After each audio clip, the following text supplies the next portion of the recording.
ତୁମର ଏଇ ଧାନ ବିଟା ଯୋଉ ଗଦାଟା ପୋଡ଼ିଗଲା ସେ କେମିତି ପୋଡ଼ିଲା ଗୋ? एगो आमर जे गरीब लोक जे ये काम करते जाइଥିଲି दिन ମଜୁରୀ ଆଉ ଇଏ ଆମ ଜାଣିନି କେମିତି ରେ ନିଆଁ ଲାଗିଲା। କେମିତି ଖବର ପାଇଲ? ଏ ଲୋକମାନେ କହିନେ ତୁମ ଘରେ ଇଏ ଗଦାରେ ଧାନ ଗଦାରେ ଇଏ ନିଆଁ ଲାଗିଛି ଆସ ବୋଲି କହିନେ ତାପରେ ନ କହି ମିଶିକରି ନିଭାଇନି। କେତେ ଟଙ୍କାର ଧାନ ହବ ଆଜ୍ଞା?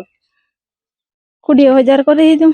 20,000 ପାଖାପାଖି ହବ। ହଁ ଆଉ ତୁମେ କି କହିତେ ଚାହୁଁଛ ସରକାରକୁ କେମିତି ଚଳିବ?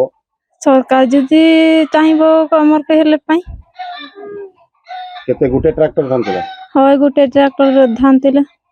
ତୁମର ଆଉ କିଛି କାରବାର ପତ୍ର ଅଛି ନା ଏଇ ରକମ ନି ଚଳ? ନାଇଁ ଆମର ତ ଗରିବ ଲୋକ ଆଉ ଏମିତି ଆମ ଚାଷ ବାସ କରି ଖାଇବା। କୌଣସି କାରଣରୁ ନିଆଁ ଲାଗି ଜଳି ଯାଇଛି ଧାନ ଗଦା, ଫଳରେ ଦିନ ମଜୁରିଆ ପରିବାରର ବର୍ଷକର ଆହାର ପୋଡ଼ି ପାଉଁଶ ହୋଇଯାଇଛି। ଏପରି ଏକ ଅଭାବନୀୟ ଦୁଃଖଦ ଘଟଣା ଘଟିଛି ମୟୂରଭଞ୍ଜ ଜିଲ୍ଲା ବିଶୋଇ ବ୍ଲକ ଅନ୍ତର୍ଗତ ଲୁହାକାନି ପଞ୍ଚାୟତର ଲକ୍ଷ୍ମୀପୁଷି ଗ୍ରାମରେ।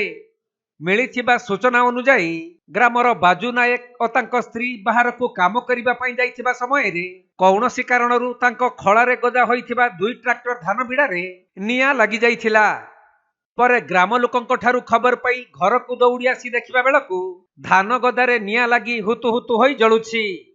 ତେଣୁ ଗ୍ରାମ ଲୋକଙ୍କ ସହାୟତାରେ ନିଆଁକୁ ଆୟତ୍ତ କରାଯାଇଥିଲେ ବି ଆନୁମାନିକ 15ରୁ 20,000 ଟଙ୍କାର ଧାନ ପୋଡ଼ି ପାଉଁଶ ହୋଇଯାଇଛି।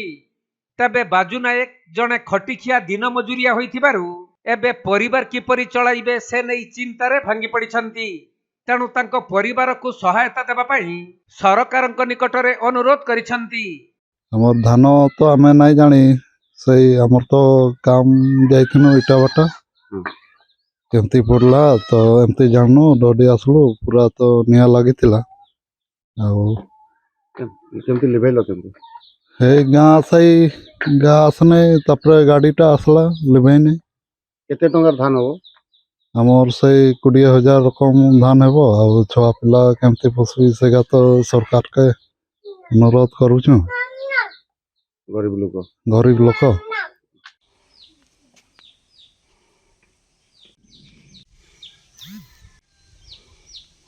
ମୟୂରଭଞ୍ଜ ଜିଲ୍ଲା ରାଇରଙ୍ଗପୁରରୁ ସୁନିଲ କୁମାର ମହାପାତ୍ରଙ୍କ ରିପୋର୍ଟ, କୋଣାର୍କ ଲାଇଭ୍।